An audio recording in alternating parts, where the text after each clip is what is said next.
the back office, it helps. It reduces the incentive to, or it helps somebody say, okay, well, this is why I should actually sell, right? You're reducing the friction of running a business that you may not want, right? This is we're just talking about Michael Girdley of Jura Software, their strategy. I interviewed Michael on the podcast. It's out currently. They buy these small software businesses and then take all of the, what Brent Bishaw calls it, tastes like chicken layer, and do that at head office. So it makes the business more fun to run. How's everybody doing? It's happening, folks. Anything happened last week? Yeah, Bill, did you do anything last week? I know you guys don't like this, but we got the best call out ever. Tuning in from an oil rig off Western Australia at 1:30 a.m. Whoa, no, I respect that. That's the best one we've ever had. Yeah, dude, props to you. And also, what are you doing with your life? But I do appreciate it. Oahu. It's 10:30 a.m. on the West Coast, the best coast. 1:30 p.m. on the East Coast, the least coast. 12:30 where? Oh, I'm going to get some feedback about that one. 12:30 where Bill is in Chi-town. Middle of flyover country. Let's insult everybody that's not on the West Coast. 5:30 p.m. UTC. Oh, what's happening, fellas? Just decompressing, man.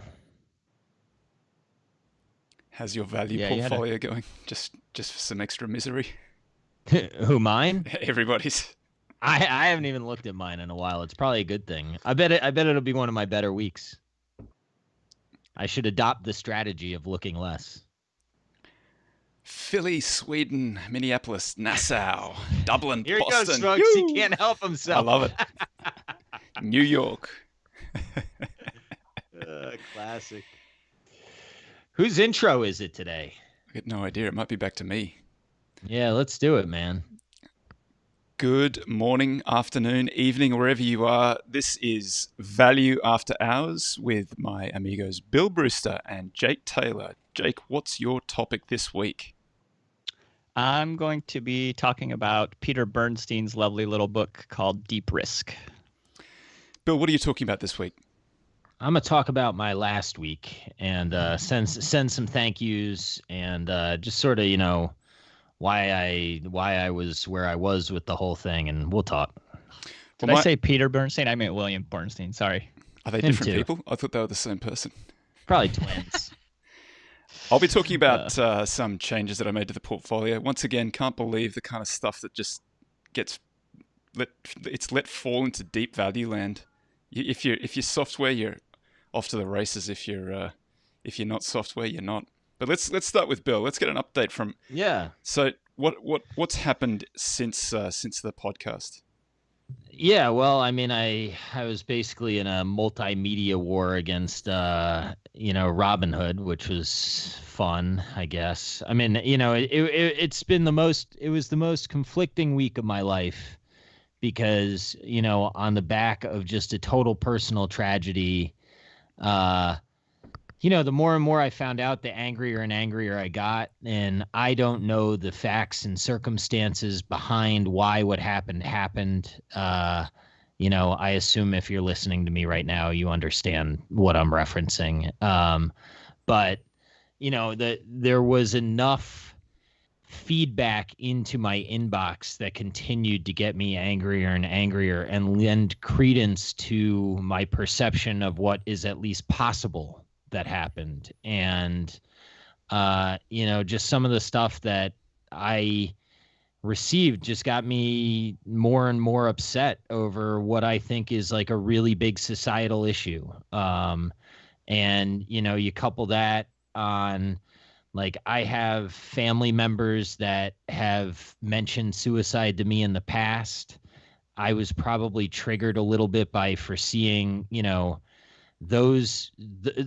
maybe putting those family members into a similar situation where they would be triggered. Like, to me, a lot of what happened, at least in one potential version of events, was very foreseeable. I don't know if that version of events is actually the facts, right? I mean, that's part of the difficulty of piecing together a puzzle when the person that has the answers is gone. what I can only say is like, I appreciate everyone that reached out and said that I did a good job and that they were proud of me and stuff like that. And there's a big part of me that's proud. But there's also a big part that's just really, really sad that I had to even go through that. And that, the kid that I lost, whether or not, whatever was going on in his head, I mean, it's a family member that I have very fond memories of. And I wish I had reached out to him more. What I'm trying to do now is just like be around my family more, be more attentive to what my wife says is bothering her, and just sort of like take these moments to like not just hear what's going on around me, but to really listen to the people that matter in my life, and not internalize their problems through my lens, and like really listen to them. Is really my takeaway. So I'm happy to like answer any questions or whatever. But real quick, I mean, Friday, I was in a place by the end of the week that like I was worried about my own mental health. I was working on like very, very little sleep. I sent a draft of something that I was thinking of sending to Romney Kundra, and it was a very big moment for me, and he provided really good feedback and saved me from a strategic mistake. And I owe him a particular shout out, but there's so many of you. I mean, Barry Ritholtz, Morgan Housel, the people that listen to this podcast.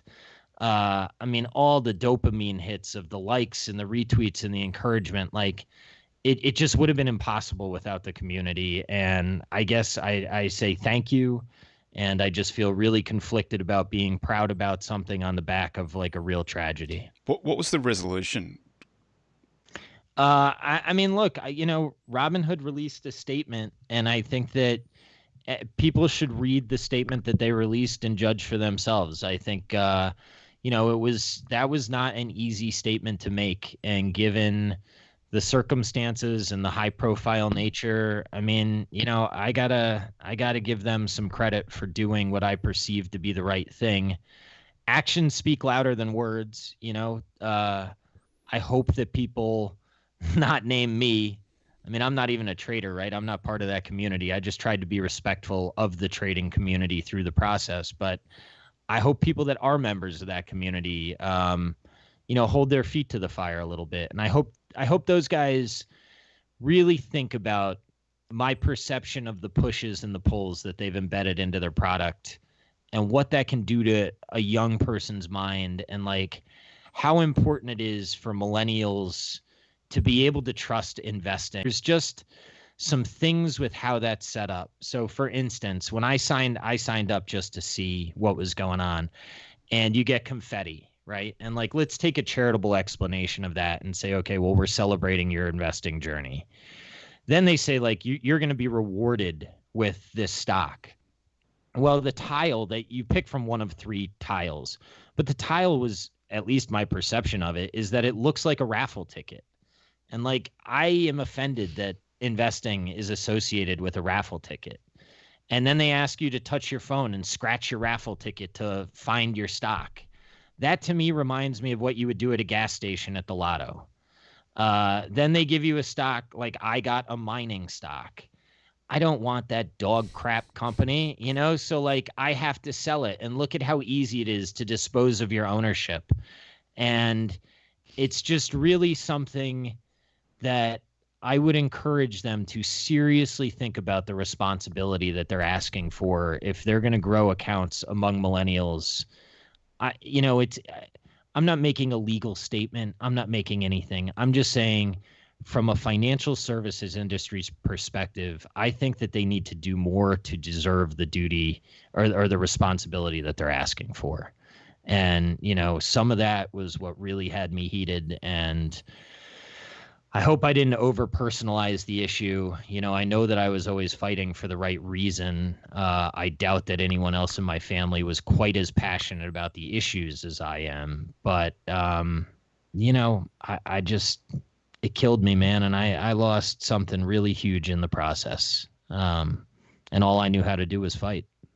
So Robinhood have released a statement where they say they're going to review some of the things that they're doing. They're going to make a donation to a suicide prevention line and a suicide prevention group. And were you? They said that they would embed education in part of the process. I mean, what more are you going to ask a company to come out and say in 7 days, right? I mean, that was, I was looking for a response that addressed the severity of what I perceived some of these issues to be pushing into society. Look, I don't know what the heck they don't know what they're going to do yet. Like it is an it's not realistic to expect them to have all the answers. But what I do think that statement at least indicated is they get it. They get what I was saying, and they're working on the solution. So how am I going to begrudge that at this stage? I wish they had thought about it earlier, but I bet they wish that too. I mean, they're not the only ones that have been dopamine hijacking, right? I mean, there's a lot of big companies and a lot of market cap and value, that's been built on dopamine hijacking. Yeah, unfortunately. Man. And you look at this isn't this type of podcast, but it's true, and it all intersects with all these companies that we look at with the FANG market caps for the most part. I mean, not so much Netflix and maybe less so Google, but I would argue YouTube is somewhat in the same category. I mean, self-harm among young girls is up. There's a lot of stuff out there that I commend tech for a lot of the advancements that they've made in society. I guess I just hope that I have two hopes out of this. One, I hope that it creates and furthers a conversation that's important for tech to have with itself. And two, I hope that people realize that there may be family members out there that, look fine and aren't fine. Or if family members are saying that they're like my family members who have mentioned suicide before, I need to pay attention to that. I need to I can't save those people, but I at least need to talk to them and figure out how I can be there or whatever. And I used to look in the mirror and see shame, that shit's gone now, but that took a lot of work. And if you're in that moment in your life, you don't have to stay there. And I don't know how to help. I can't help you out, but there are ways out. And I just hope that as a society, we can just get rid of all that, not all the stigma, but it's time to destigmatize this shit. It's 2020. Nice comment from the community, Bill. Thank you for having the courage to share your story and push for change. The investing community really owes you a debt of gratitude. FINRA needs to get involved too. Well, I appreciate it. A lot of people need to thank that kid's dad and his mom. I mean, that took a lot of courage on their part. They're still trying to piece together what happened too. It took a village. So thank you all for being part of it. And so you've decompressed a little bit over the last few days. Dude, I haven't done anything. The only thing that I am somewhat more interested in is Twitter as an investment thesis, because I have seen from the inside the power of that platform. So the question is whether or not they can capture it. Well, you got to think Elliott and whoever the VC firm is have got a good chance there. Yeah, well, my understanding is it's a pretty siloed organization, or has been, between product and revenue. And you would think that smart activists might say, guys, is there a way to bring these two focuses together, and how can we? And I don't think it'll ever be Facebook and Instagram, but man, if that's not the most powerful media outlet in the world, I don't know what is. Yeah, it's an amazing tool. Very difficult What to say you, Jake? What say you? About Twitter specifically? Yeah, I mean, we're nothing. Or Segue. I don't really care. It's I mean, it's interesting. I think sometimes I think about it as is this the new newspaper? And there's only one newspaper in the world now, and it should be doing really well then. But then it seems a lot of times they can't get out of their own way. There's still Facebook. Facebook still serves that purpose for a lot of people. Yeah, I think that's the difference, right? There's no longer there's no longer a distribution advantage by geography. It's an attention capture game. But it is where news happens, undeniably. Way before you'll hear it anywhere else, right? I mean, Not even close. You get the raw feed, and then you get the spin on it before it even turns up on any of the major news outlets. I had to correct a couple people. Like for the most part, they were good, but there were a couple quotes that I was like, I didn't really actually say what you're saying. I said that was interesting. That's better than what I said. No, it wasn't. It wasn't. Okay. I think that there was only one that I had real issue with, but it was an interesting experience. I hope I never have to live it again, and I hope none of you do. Next, Yeah, no doubt. Go ahead, Toby. Let's hear about value. Difficult segue from that one. I think we probably need some wisdom here, and I think JT's the king of the wisdom. Oh Jesus! I got to follow this one. Sorry, brother. All right, so this week I'm going to be talking about this neat little book by William Bernstein, and it's called Deep Risk. And it's nice because it's just a little 50-pager that you can get through pretty easily. But what I like about it is that it moves beyond the sort of mean variance framework of Markowitz that has kind of come to define what risk is. And instead it uses history and almost turns it into an insurance problem. And so, what is the probability and the impact and the cost to insure against? And those are all important things to understand. So I guess the first thing that's interesting about it is that he says that loss has two dimensions. So you have the magnitude and the duration. So there's a sort of an integral, like an area under the curve of loss. So if let's say you were down 50%, but it was only for a year, and let's say it was like it came back all of a sudden, quickly, that would not count as much as, say, being down for a much longer period of time and then flat, right? So there's a duration to it as well. So then he sort of breaks it up into what he calls shallow risk and then deep risk. And the shallow risk is kind of more what I think most people would consider risk. So they think about like, my portfolio's down. Okay, well, he says that over a short term, and then his short term is like 7 to 10 years, by the way. So already we're like talking way different than most people. But short term risk like that would be a typical market correction, a bear market, right?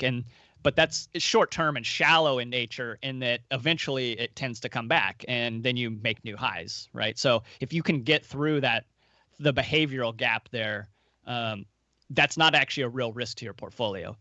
The real deep risk comes from, he has 4 different things. He has a sustained hyperinflation, a sustained deflation, confiscation and taxes, and then devastation. So like war, things like that. And those are the real actual like deep risk to a permanent impairment of your portfolio. You can protect against that? No. Yeah. That's like a Russian stock market getting ended in 1900 or whatever it was. So we'll go through it. I think go ahead. No, I would say my visceral reaction is you can protect against devastation, right? Because that would be like a big bet on the wrong company or something like that. But a lot of that stuff you're just sort of living in, I guess asset diversification could protect you, but I will let you go on and we'll see where you end up.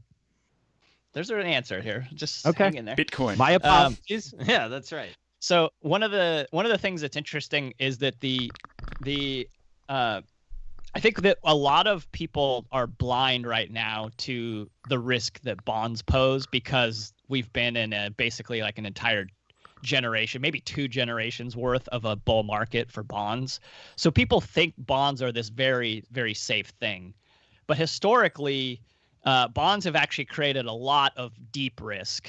And so like a good example, World War II, both like during and after, Germany and Japan, the stock market for both of those was down about 90%, but you'd recovered within 10 to 15 years. Okay, so that turned it, actually the equity was a shallow risk, but the bond portfolio that you were in was down 95% and basically turned into worthless pieces of paper. And that became a deep risk, right? So here you have 2 countries, but different flavors of investment that created different risk profiles. And I think people right now, because of such a long run of good returns, mostly capital appreciation, which is not what you should probably be chasing with a bond portfolio, but here we are.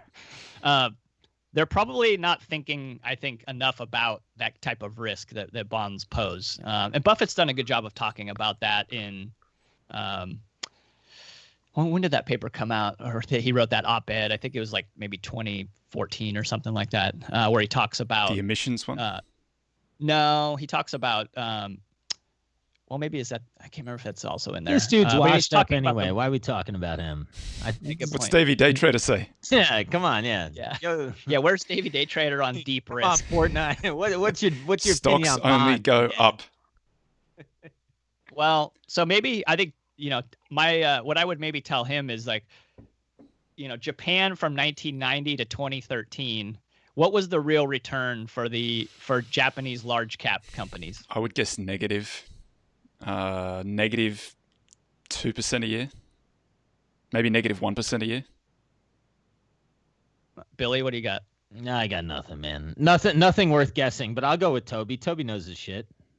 So I don't know if that's right in the compounding. I'd have to do the math, but the total was negative 58%. Okay, so you put in 23 years and cut your money in half over that time period in real returns.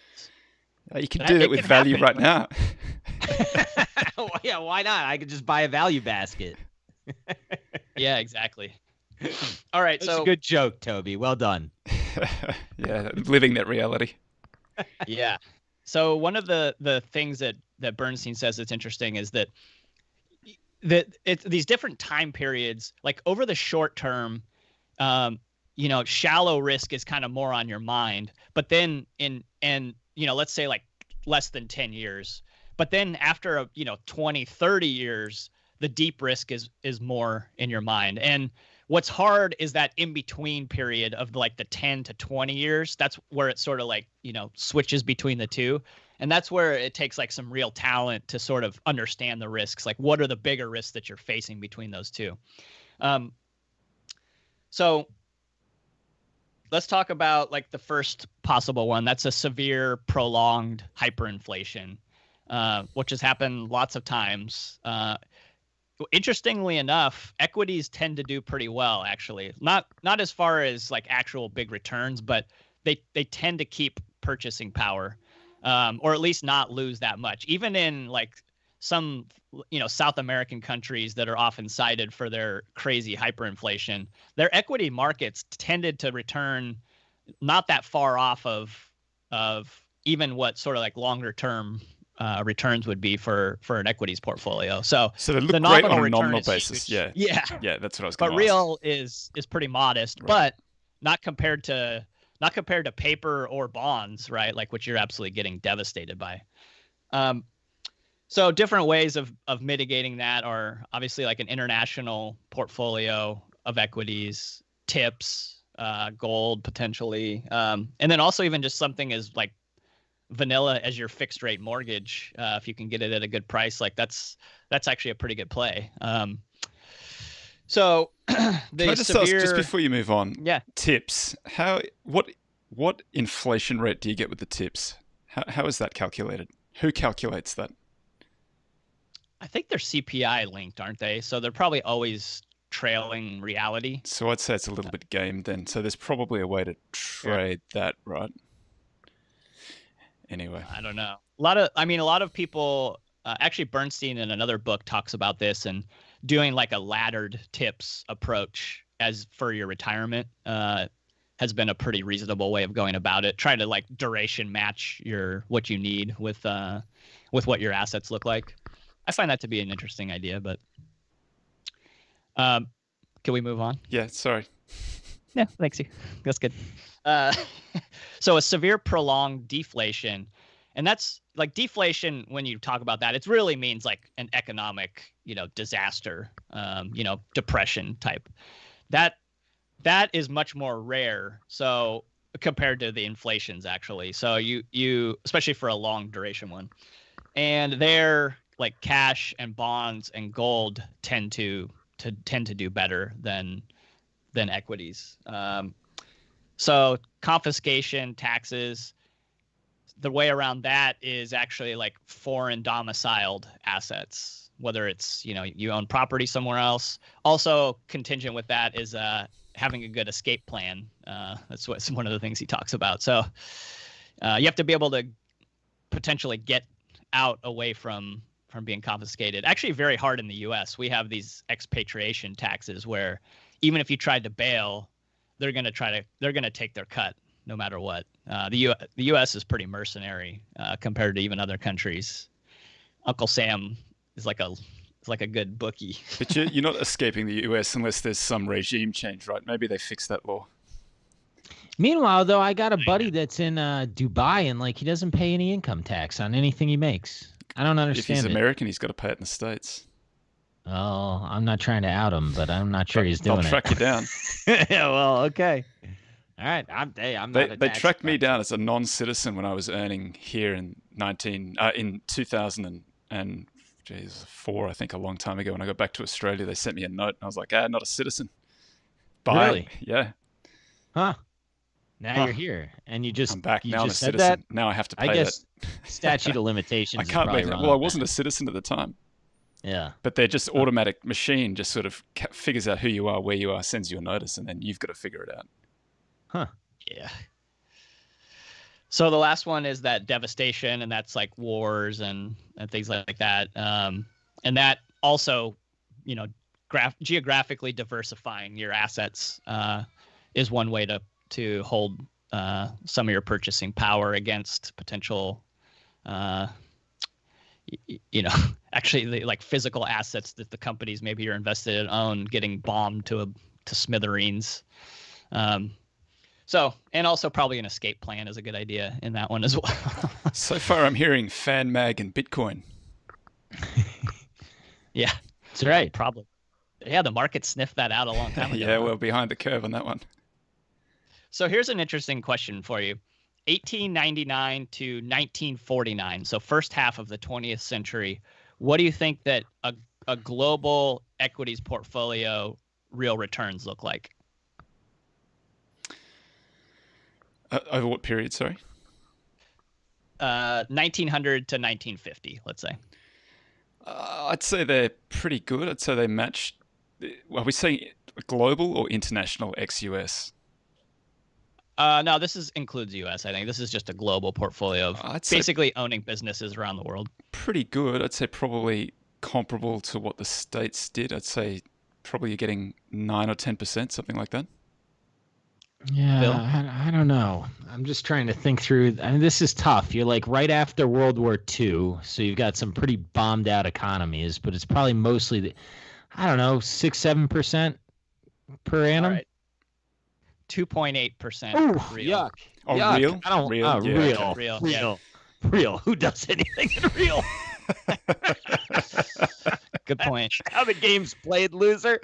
Yeah, real is for suckers. Yeah, real is if you actually need it to like buy groceries. If you got to live on like it, that, like a real pleb. That's the only time that matters, when you got to live on it. If it's for calculating returns, you do that nominal. Yeah, that's a good point.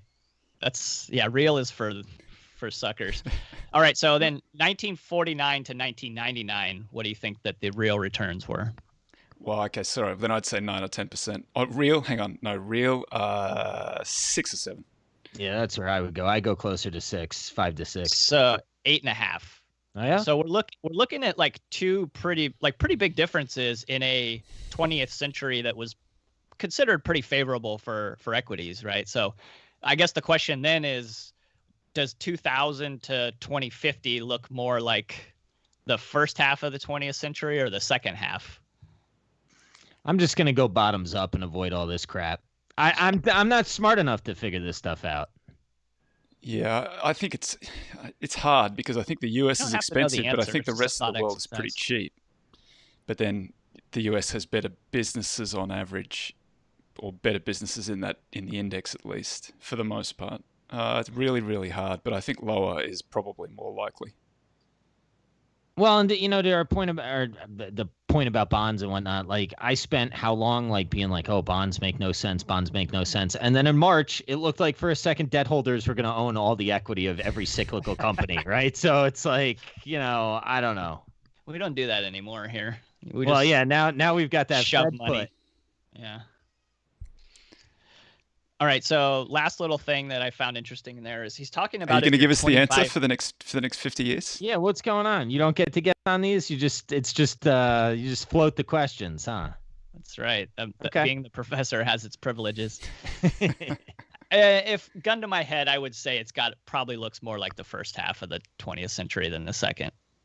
But all right, so last thing, if you're a younger investor, you should be worrying about the deep risk, but actually seeking out the shallow risk, which is when prices tend to be lower. So that's when you're going to be accumulating more, which is common sense, I think. But people don't really frame it in a shallow risk, deep risk kind of way. And if you're listening to this, you probably know this, but stay the fuck away from options.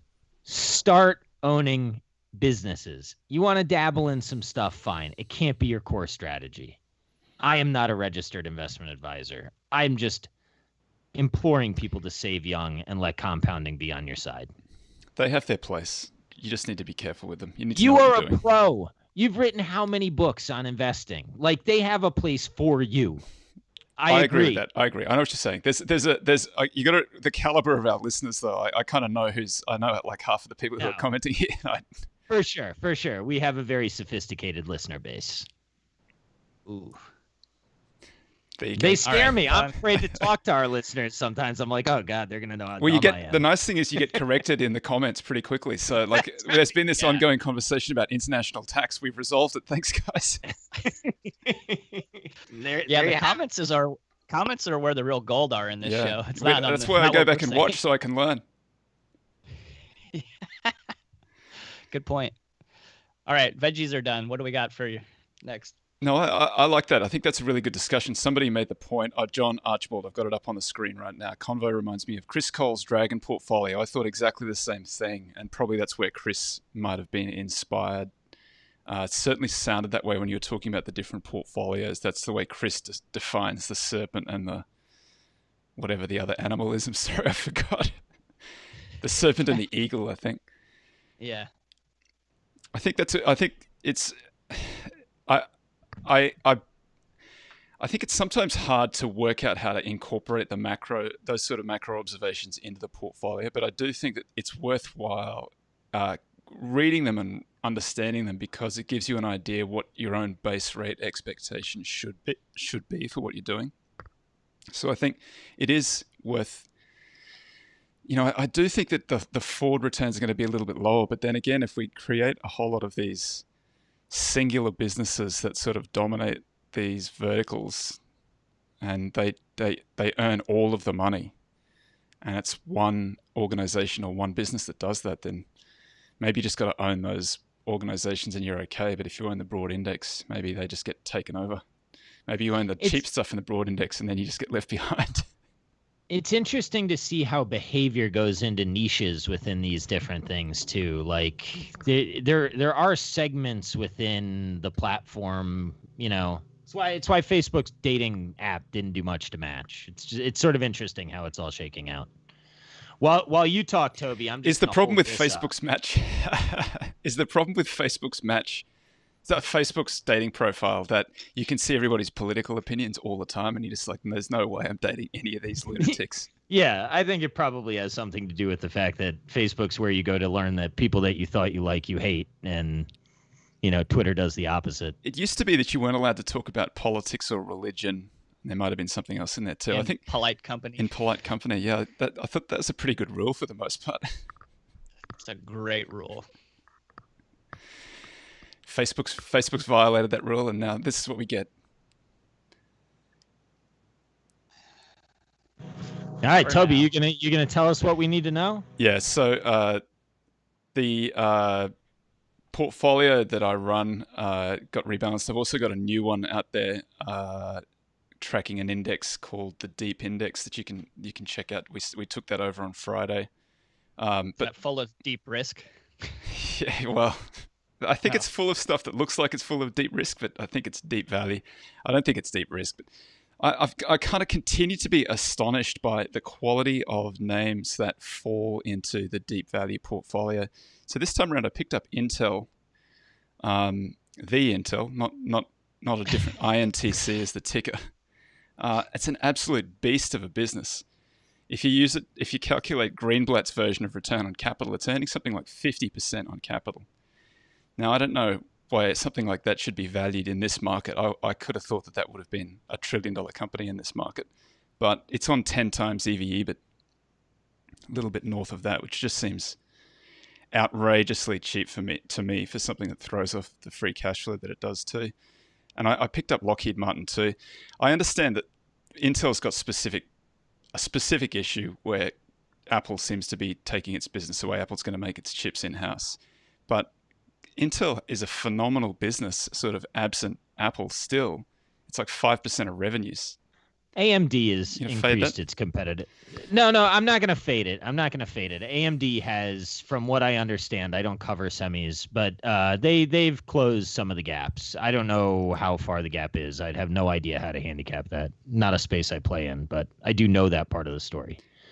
I would have said like a year ago it was hard to find really high quality names in the cheap basket, because I think there was some high quality stuff in there. Like the portfolio on an aggregate basis, I thought looked really good. It would look like something that I would buy. But now it's full of brand names, which I find it's kind of astonishing to me that there's like a handful of names that the market likes. And if you're in that handful of names, then you don't even know that there's been much of a bear market. And as far as you know, you're up 18% for the year and nothing sort of happened in the interim. But for the rest of the market, like the other 495 names in the 500, they're down for the year. And if you've got any exposure to them, you've got a different view of the way that the market's going. I think another thing you have going for you is that INTC is there's a lot of those tiles in the Scrabble bag. Those are popular letters, so you have a good shot at getting a Davy pull that'll just send you to the moon. I didn't know where you'd go with that one. Yeah, I didn't know either. Yeah. That is true. Someone alert Davy Day Trader. I need some of that juice in the portfolio. How do people why is that guy on CNBC and they are not saying like, by the way, this is just a marketing arm for like your gambling app that's coming out? CNBC is a marketing arm. Yeah, they did me right there. I'm not going to take shots at him, but I don't like how they treat him. It was newsworthy. Yeah, you're right. Okay. Not to criticize. I'm not criticizing you at all. I'm criticizing them. Yeah. No, I understand. If the market keeps these brand names cheap enough, our man Dan Sheehan might come out of retirement, put together another run. That would be great. What's the Dan Sheehan story? He's just a beast, man. He's the most underappreciated beast out there, and he's a great guy. Great guy. I don't know, Dan. Can you tell a story? I mean, started a fund out of Toronto in the 99, put up just insane returns for 20 years, shut down last year. Mid-teens, right? Yeah, returns? I think maybe even 20s. I can't remember, but it was a lot. And did it the right way too. Like treated partners really fair and just a classy guy all around. Legit mensch, just like a good human, not arrogant. Like he's just the guy. He's the man. All right, I got to try and get Dan on the podcast. Yes, you do. That's what I'm pretty sure we've had this you guys conversation. Might have told me that. If I had $1 for every time. I'm like a goldfish. It goes in one ear and goes out the other ear. It's worth prioritizing. He's a great guy. Amigos, throw some questions up and we'll take a shot at them.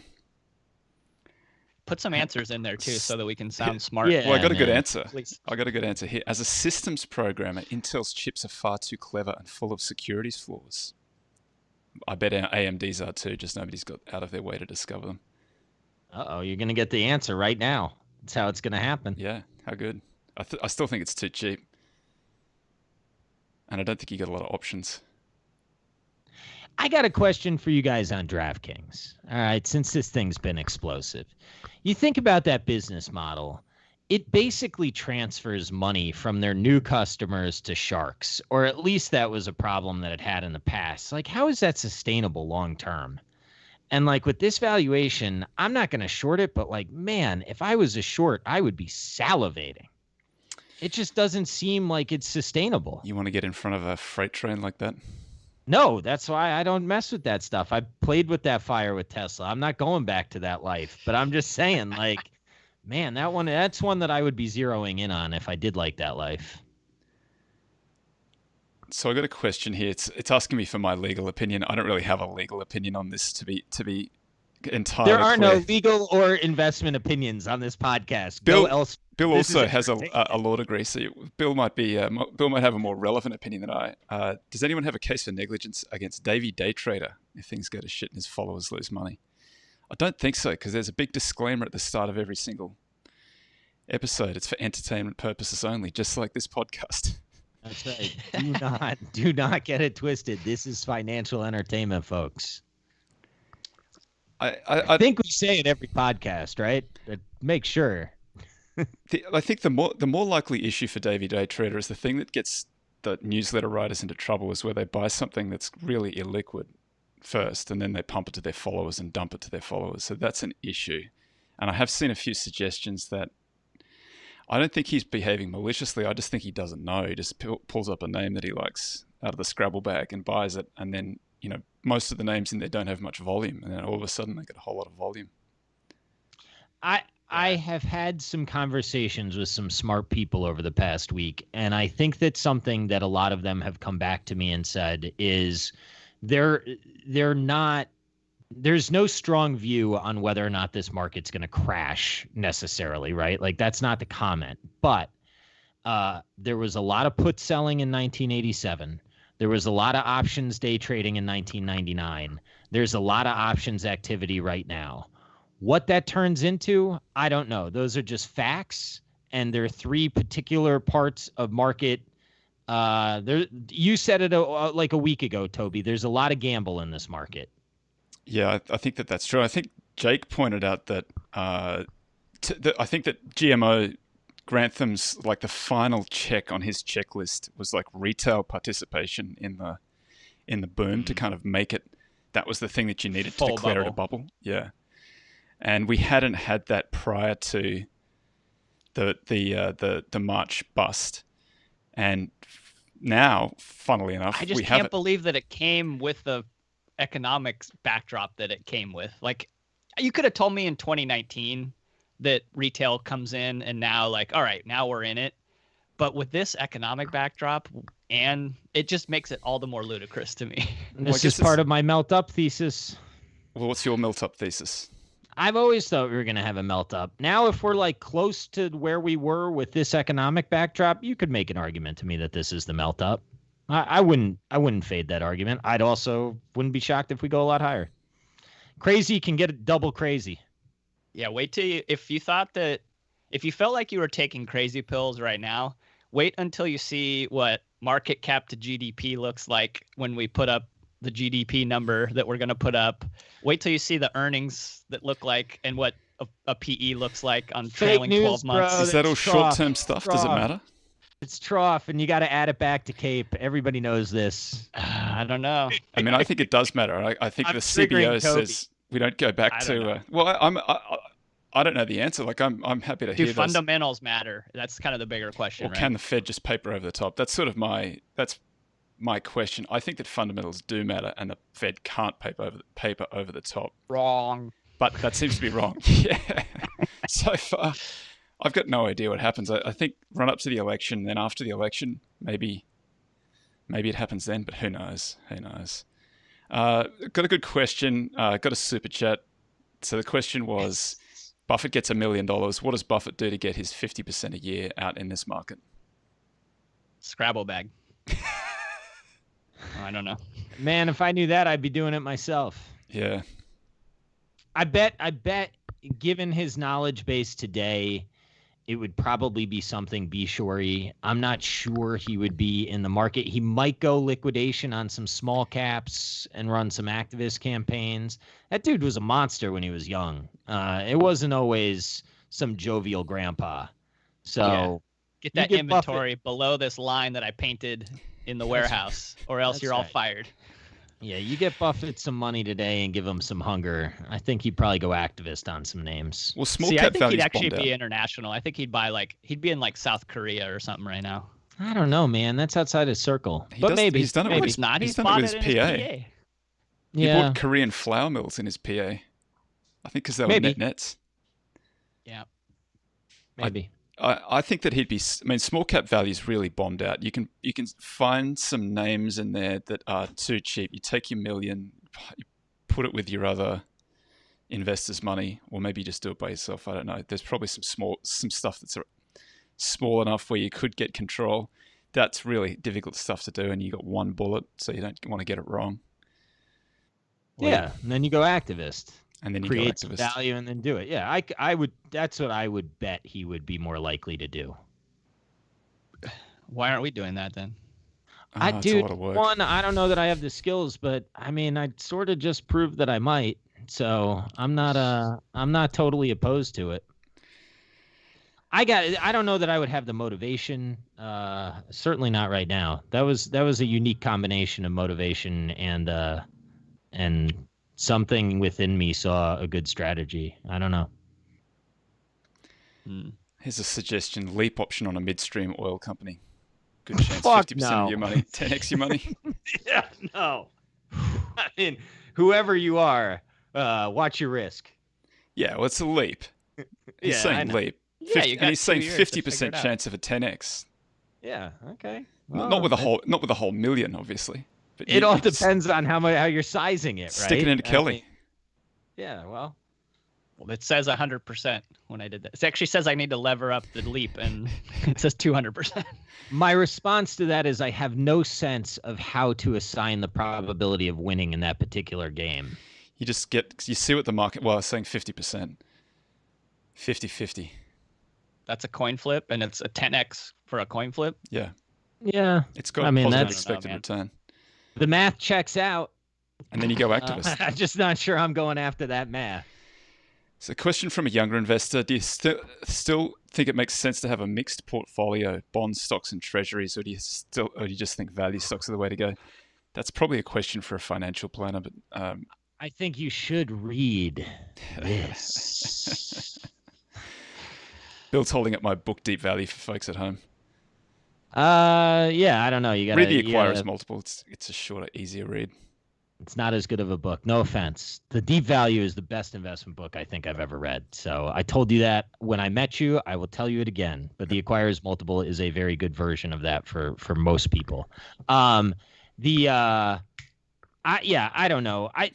My general feeling is I tend to lean towards equities for my own portfolio. Maybe it's a function of the years that I've been alive. But yeah, I would talk to a financial advisor. Come up with a plan and stick to it. Yeah, I think that's the answer there. I say normally in most time periods that is probably sound to have I think what you said before about what Greenblatt does with, tying yourself to the mast of it's 70-30, and you can, if you're really bulled up, you can go 80-20. If you're not so, you're really bearish, it's 60-40, right? But God, the risk reward on bonds right now to me just seems so asymmetric against you. Yeah, And that's what granted, you like, say, that's but been dude, true in for- March, It's been true for a decade, right? And In March, so I'm I not saying thought I have any The is- timing on this. The but issue is it's God, been a short for 5 years, and you've just had your head handed to you if you've done that. yeah. I wouldn't well, short, but I won't feel great about long either. Like, But I just mean that the opportunity is so bad it looks like a short. yeah, It's more of a short than it is a long, but it's probably that means don't play. But then they do serve a function when the market falls over. There is that flight to treasuries, or there has been. Who knows if that continues? Maybe they're going to trade like stocks the next time around. I wouldn't. I mean, if it was okay, so here's my argument against that: is that they've now been used for chasing capital appreciation, right? Not protection. And now, so why wouldn't we think that maybe they correlate with equities as opposed to when That's they what were I think is supposed the to risk. zig when others were zagging? Yeah, that's Well, what I you- think is going to happen. Up too. You do, but you're higher in the cap structure. So I guess in a real downside, I guess in theory, you should be better off depending on where you are in the structure. Are you talking treasuries or are you talking No, I'm talking corporate bonds. I would never touch treasuries right now, but I've been wrong on bonds forever. So why would I be right now? So I got two quick questions. Watch two good super questions. long duration treasuries outperform everything from here. Yeah, it's been the case, right? That's I know. Bang. Why would it stop? That's Hoisington.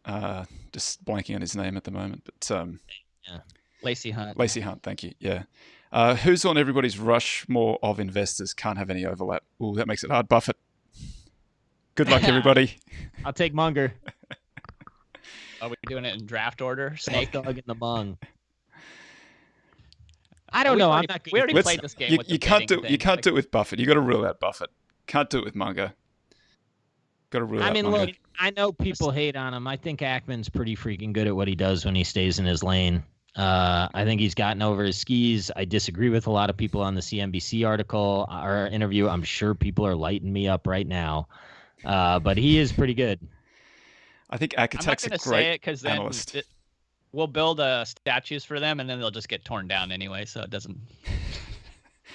I would say I'm gonna go Einhorn. I know that sounds crazy, but I think Einhorn's got a big decade coming up. I think that's a good don't come bet. I mean, he's colder than a Iditarod Huskies. I think you get him cheap. That sack at this point. You get him Jake, cheap. you gonna take Prem Watson to go deep value on the other side? I mean, that's another value pick. I have to pick for who's going to do the best over the next 10 years. It's just who's on your Mount Rushmore. It is for stuff that they've achieved in the past. I'm just making up my own rules as always. Okay. Yeah, I'm gonna go. I guess Greenblatt. He's always underrated in my book. He's a beast, man. And that guy's so good at packaging stuff and disseminating the information. He is really, really intelligent. I mean, I know that's like stupid to say, but he is. You got to put the Druck up there. I guess Jim Simon, someone's given him a shout out. Schloss, Thorpe, they're all up there in the conversation. Buffett's head and shoulders above everybody else, and then it's just we're all trying to figure out who supports MJ underneath that, right? Dude, Munger's who gets to the pass the ball to smartest, MJ? though. Munger, if I could be anyone, I'd be Munger, because he was smart enough to identify a guy that was a genius with drive and be like, all right, dude, drive this car. Like I will help you get smarter, but like this is you, and if we disagree, this is you, and I'm just gonna chill in California and live a nice life.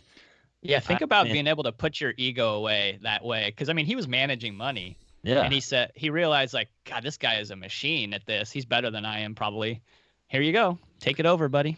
And also recognizing when you're that smart to have the ability to step back and say, boy, the sum of these parts is greater than myself. That's not easy to do as a mortal. Forget about being Munger. Munger's only Munger. I'm waiting for one of you two to emerge as that guy so I can just turn it over to you. Keep waiting. Yeah. Could be Bill. I certainly won't be that in the next 2 weeks. I'm hanging with family. I got a good question here. I can't believe we haven't mentioned it already, but Akatak's got his mega SPAC out there, the Axe SPAC. Mm-hmm. Any guesses on what he's going to buy? Have you guys had a look at the filing for that? Oh. Very Buffett-like in his list of though, things so he's going to buy. It must be good. They call it tontine. I don't know if that's a tech. I know what a tontine is, but yeah, I don't know. What's a tontine? It's called the Pershing Square Tontine SPAC. I'm getting the name. It's not exactly really what they're calling it. Yeah, I think it's Pershing Square Tontine something. I don't know why. What it's is a tontine? Tontine is where a group of people pool their money and the last person living collects. So I don't think that's what he means, but maybe it is. I don't know. Is there maybe someone knows? Huh. So the filing reads like Buffett's little letter that he always sticks in everything of the kind of companies that he wants to buy: high returns on invested capital, moats, lots of free cash flow. Well, that's not a crowded space right now. Yeah, but he's got they want to raise $3 billion to do it. Chipotle at 100 times earnings. Yeah. Somebody pinged me about that Thorndike Howley SPAC. You know, I don't know. There's some interesting ones out there. I find the economics of the SPAC deal so like it's just hard for me to be like, yeah, I want to participate in that. What does it typically look like? What are like? I don't know. Pull one up, man. The one that made me disgusted. I was looking at I think it was Bluebird, the bus company or something like that. It turned into a bus company. And I mean, I was just reading the documents and I was like, God, the deal for the promoter is just like insane. Yeah. I couldn't get down with that. There's just no reason to buy them before they do the deal. And then you probably don't have to buy them after they do the deal either. But you just beforehand is just crazy, unless it's like in the little like months that they have before they have to wind it up and hand the capital back. That's because it often trades at a discount. That's when you want to be in there. Well, it's the old patsy at the table thing, right? And like, if he's got such a good deal, why am I not the patsy here? It's a hard question for me to answer, so I tend to stay away. We forgot to mention Icahn before, so Icahn probably in my list. Peter Lynch. I don't know about Icahn. I feel like you need to have done it. What do you mean you don't know about ways. Icahn? I mean, I need recency bias is what I'm hearing. No, it's not that. You got to drill into his recent past, and you take out Netflix. I just don't know. I don't know. When I say I don't know, just let me leave it at I don't know. Maybe I'll do some research given how triggered you got by that. Some of the stuff he has done in the past is super, super impressive. Okay, I agree with that. I think he's passed him by a bit. I think he's a deep value guy who's managed to avoid a lot of the deep value issues. Although if you looked at Icahn Equity Partners, that's pretty bombed out at the moment. Yeah, kind of interesting actually. I think it's interesting where it is. Yeah. I mean, if you're going to like do a closed-end kind of fund, basically, which is sort of how I would look at it, it's not a bad guy running it. Yeah, no. But are you on the same side of the trade as he is in that? Because I wouldn't want to be on the other side of the table as Uncle Carl. In IEP? Yeah. Yeah, it's had some monster runs. It's had some very good runs. I don't know that you're not obviously on exactly the same side because he's getting management fees, but he takes his management fees in units in the trust. Yeah, so you got an alignment. That's how his holding has built up. But then I don't know how interested he is in making it work. Maybe he just can't help it, and he is going to make it work. But it's had like when value works, the run on it is just ridiculous. Yeah. But when it doesn't, you got so mad. I'm sorry, I didn't mean to trigger you. I think it's Buffett and Icahn are up there as Buffett wins because Buffett's got a better structure, but Icahn's up there. Huh. Yes. I mean, I give him respect. If I ever said, who am I? I'm certainly not him. But I need to research it. You're a the bit bloke more. with the podcast. Yeah, that's right. Hey, Carl, how you doing, man? I got a podcast. You'd be like, get out of here, loser. Richard Rainwater. There's some good names coming through here. Marathon. Yeah, we're missing a lot. Yeah. So I got a question. Agree. Bit personal to me, but if I had to write deep value today, would I add or remove anything from the book based on what I'm seeing in the current market conditions? I don't think so. I think that the thesis remains sound. I just think that it's a feature of the market that every strategy underperforms has its day underperforming and it has its day outperforming. And I think we've had a particularly long period where value has underperformed to the point where people wonder if it can ever rise again. I don't know. I think it can, but there's not a lot of evidence to suggest in recent times that that's the case. I think you got to look back over the full data set. So that's an interesting question then. So if you imagine that if one of the prerequisites of outperforming was that you kind of had to have all the bandwagoners off, and you have to have all the people who don't have the high conviction to leave. Is there something inherent to value because it is often so fundamentally based that it's harder to scrub the bandwagon? And so therefore you should expect long, hard periods just inherent to the strategy.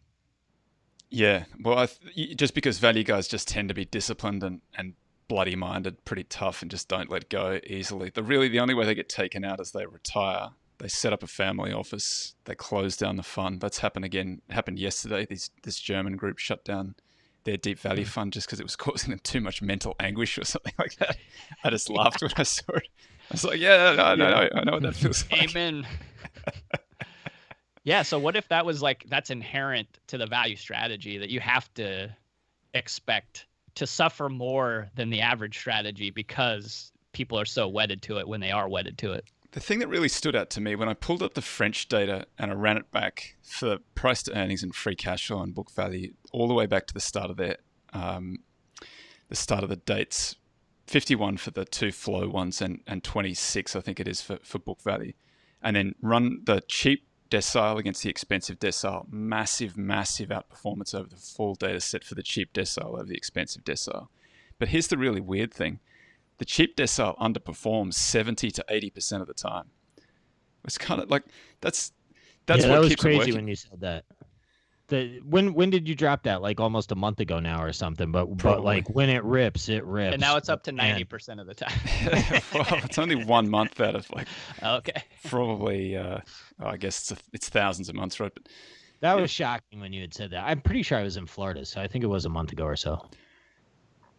I still I have to go back and check that every now and again because I kind of can't quite believe how much it underperforms. Like if you just can't take that pain of the market beating you, 7 days out of 10, 7 years out of 10, just mercilessly.